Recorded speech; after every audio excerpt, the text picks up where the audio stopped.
What's up, guys? This is Dustin Zimmerman with Game Time Discussions, and we're back for another episode of what we're calling March to the Madness, or our preview of what's to come for March Madness. That's the big tournament for college basketball. Right now, we're about mid-February. We still have a few more weeks till it starts. Teams still have the rest of their regular season, as well as the conference tournament, so a lot still to shake up on.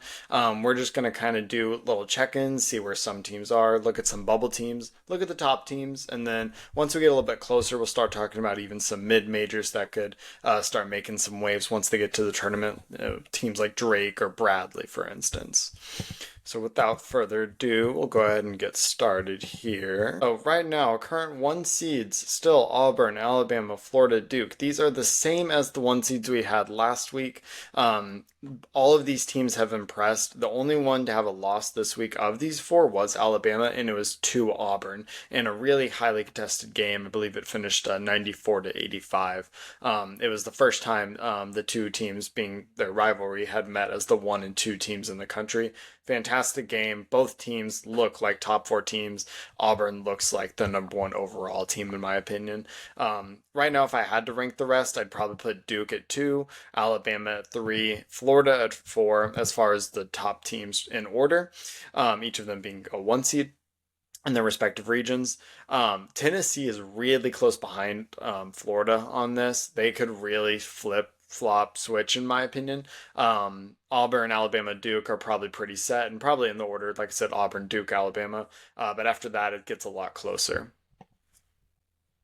So some bubble teams we talked about last week. We're just going to run through how each did. We talked about resume builders. So those are games where teams have a chance to beat another team that's very highly rated or has a really good resume. A team where they really show, hey, we do belong in the tournament. First one here was Texas. So they had two really big resume building games. They had Bama and Kentucky. And we are actually going to quickly fix our spelling of Kentucky here. All right. So they did lose to Alabama, and then they hosted Kentucky on Saturday night, and they won an absolutely fantastic game. That one ended 82 to 78. Texas, they're right on the edge, in my opinion. I personally think they should be in. They've had some really good games beating A&M when they were at home after being down by 20, about 20 in that game. Obviously, this big win against Kentucky. They do have some tough losses. They've struggled in the big games, such as against Alabama. They did lose to Vanderbilt also. So they have some work to do, which brings us to our next team, Vanderbilt. They lost both games. So not one that they could. They've done well enough to where they can afford to lose these games. They're not as on the bubble as some of these other teams. They're not in my last four teams in, for instance. Plus, their losses were to Auburn and Tennessee, who are both top five teams in the country. So these are games where it can really only help their resume. They weren't going to get hurt too much by those losses. Vanderbilt's an interesting team. They have some big wins at home. They've struggled a little bit more on the road. Consistency issues with them. They seem to score in spurts. They're a fun team to watch. They could make some noise as a lower seed in the tournament. They obviously need to finish out strong to get there first. Might need a win or two in the conference tournament. Next one, Arkansas. Have them slightly below Vanderbilt and Texas, really, in my rankings for them. I would have Texas and Vanderbilt over both of them. They did beat LSU. Not saying a whole lot this year. Unfortunately, LSU is not having a great year. They are at the bottom of the SEC, which is absolutely loaded. And then they did lose at A&M, 69 to 61 on Saturday night. Again, Arkansas, big. The LSU one isn't a huge resume builder. That was basically a game of they can't lose. If they lose, that one is a huge resume herder. The A&M one would have been a big resume builder, top 10 team on the road. They couldn't get it done. They're going to have to finish strong. They're likely a team that's going to need one, two, probably at least two SEC tournament wins to ensure that they make the tournament. John Calipari, obviously in his first year there, obviously had high expectations going in. Their best player, Boogie Flan's been out for a while and is expected to be out the rest of the year. A lot of work left to do there. San Diego State, they're one of those teams, if you look at this list, a lot harder in terms of building their resume because they don't have as good of a strength of schedule. You can even just see on here the teams that they played.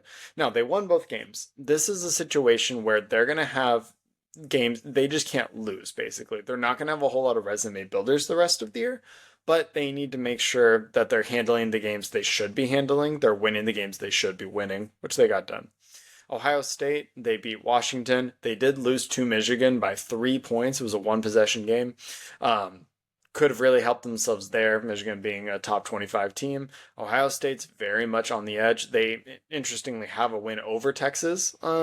So it's going to come down to that. That was early season, though, and I do think we need to put an emphasis on later in the season because basketball is very much a sport where teams improve, and kind of how hot they are, per se. How well they're doing towards the end of the year is usually a good indicator of how well they'll do in the postseason.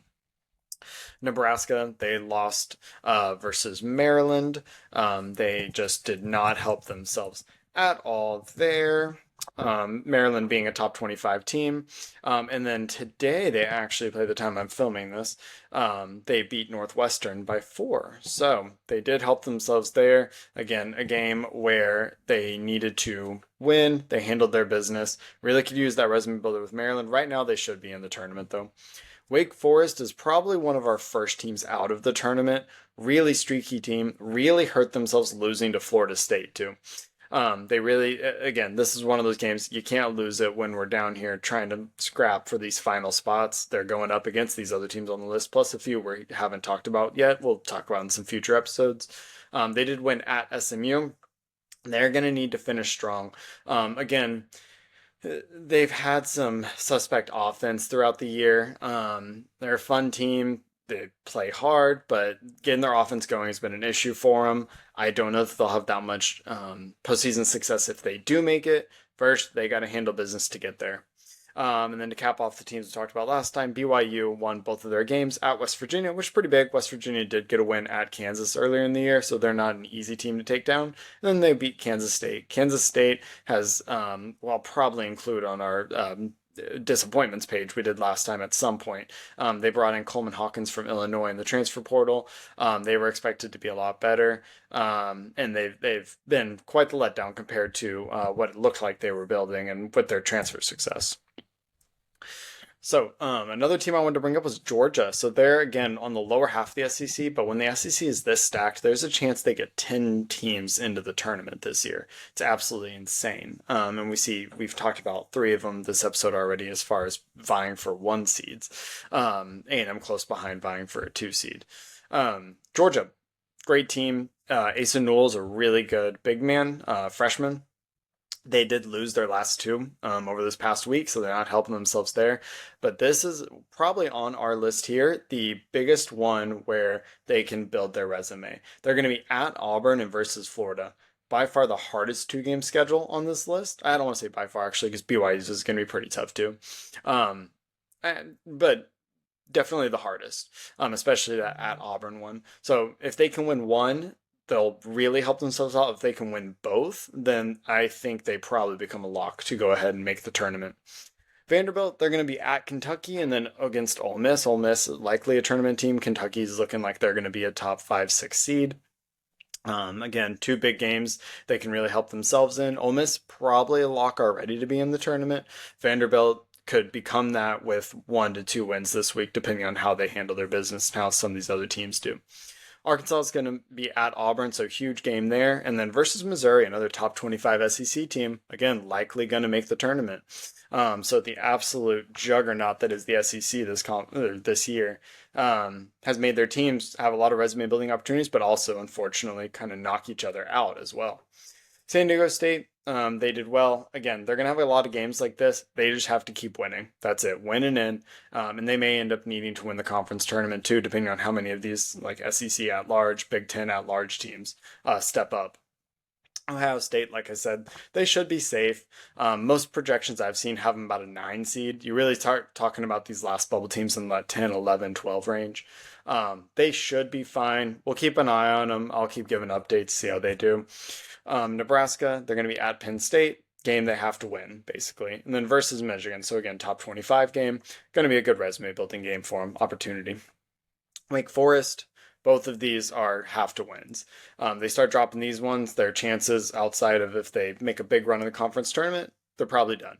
BYU, two big games. So this is what I was saying with of the list here, the toughest two-game schedule versus Kansas. So top 25 team. Kansas did just lose to Utah on the road, and then at Arizona. And we're going to bring up Arizona in a minute. We did talk about them last time being top 25 in KenPom for offense and defense. They are a very good team. The metrics like them a lot more than maybe the eye test or their record shows. All right, top teams that impressed. Like I said, Arizona. So they got beat by Houston. Houston did this on the road. And I actually want to give a shout out to one of the commenters from last video at Rod-Cast was asking about Houston. And basically, if you didn't see the comments, we talked about how Houston's highly ranked in the KenPom. Again, that's the big metric for efficiency, widely used as an indicator of postseason success, specifically championship success. And we'll talk about those a little bit more as we get closer to the tournament and pull up some graphs and charts. But Houston, highly ranked on both the offensive and defensive end. Their total efficiency is fantastic. They passed the eye test. They have guys like Jawan Roberts, Emmanuel Sharp, LJ Cryer, all really good players, have been there for a while now, been playing college basketball for a while, so they've got the seniority too. I'm very high on Houston this year. And again, they proved it by winning on the road against a really good Arizona team with Caleb Love as their point guard. And like I said, shout out Broadcast. We'll keep watching Houston and see how they do, and hopefully they have some good conference tournament success as well. Duke lost to Clemson, and Dick Vitale's returned to commentating over a week ago, last Saturday. This week they get two big blowout wins. Went back to the Duke. We expect that team vying for a one seed, likely going to get a one seed, potentially the number one overall seed, depending on how they do and how Auburn does moving forward. Like I said, Auburn, big rivalry win over Alabama, absolute dogfight there, back and forth. Both teams looked like they earned one seeds there. I expect both of them to finish the year strong and likely end up in those one slots and have some postseason success. Auburn right now, if I just had to throw it out, is probably my guess to win the championship. That's kind of an easy cop out per se prediction though, given that they've been dominating all year and have been at the number one in the AP poll for likely 6 weeks now. Still, at the time of recording this, they haven't released the new AP polls, but I expect them to remain number one.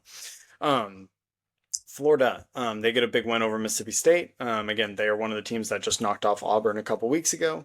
Really good for them. They're still going. Went 2-0 this past week. Texas Tech, like I mentioned last week, big blowout over Oklahoma State. They're still looking like an elite team. They're right now predicted to be about a 4 seed. I expect them to move up to a 3 seed, if not a 2 seed, potentially, depending on how they do. They're going to be playing Houston soon. So again, big spot for both of them to build their resume, earn their seeds. Houston potentially dropping or locking up a 1 seed. Tech trying to move up into that top 3, top 2 seed. Big runners of the week, Texas. So they beat Kentucky. They're now at 34th in KenPom. They're up to 31st in the net rankings. So like we talked about, we're really trying to hit that top 30 area. That's usually a successful area to be in as far as being able to make the tournament. After their win, their BPI also moved them up to number 29. So that's ESPN's power index. And same thing, where you want to be in that top 30 area to really feel comfortable with it. Doesn't mean for sure you're getting in, but it does give us some confidence that you are. So shout out to them for a big win at home in Austin. Auburn, like we've mentioned a couple times, it's really hard to stop praising how well they're playing. They are number one in both KenPom and in the net rankings right now, not surprisingly. And interestingly, in BPI, so ESPN's power index, they are third. Duke's in first, Houston's in second. All three of them are really close to for first basically on the ratings they're given, and then fourth place is quite a bit below them, but that's Tennessee followed by Alabama. So they will they're in an absolute fight up there with, again, Houston and Duke. Some more teams that has kind of let us down. We're really shocked at UConn. Dan Hurley as the coach. They've won back-to-back championships. They're now 35th in the net. So, like we've hammered in, you got to be top 30 to feel good about it. We don't even know if they're going to make it right now. They just lost in overtime to Seton Hall. Shout out Shaheen Holloway. If you don't remember, he was the coach at St. Peter's when they made their miracle win in the NCAA tournament, and then he went to Seton Hall to coach. Shout out to Seton Hall and Coach Holloway. UConn's going to need to finish strong. Now, there's the deciders for the tournament. It's not a computer. They use computer analysis and all that to decide how they want to rank their teams, but these are humans doing it. I'm sure there's going to be a human factor in that. Tough to think about, not exactly a fun thought. We want to focus on the absolute resume and be objective about it. It's going to be interesting to see if UConn gets in, though, so we're going to be keeping a close eye on them. The other one this week, Indiana, they lost both games this week. They're probably not going to make the tournament. Some people will talk about them being on the bubble. They will likely have to either make their conference tournament championship, Big Ten championship, or win it in order to make the tournament. Mike Woodson been in the game a long time. You might know him from his NBA days, being a coach. He's going to be gone after this year. They've already announced that.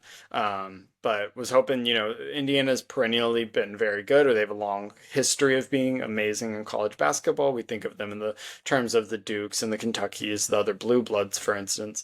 And they just haven't been that. So kind of similar to how Syracuse, we've thought it was such a good team for a long time, talked about them. Indiana's kind of in the same boat right now. For those who are into the whole betting side of March Madness, these are just the current odds I could find, I believe, from FanDuel, for chances to win the whole championship. This is not to make the Final Four. This is to win it all. Right now, Auburn, the heavy betting favorite at plus 300.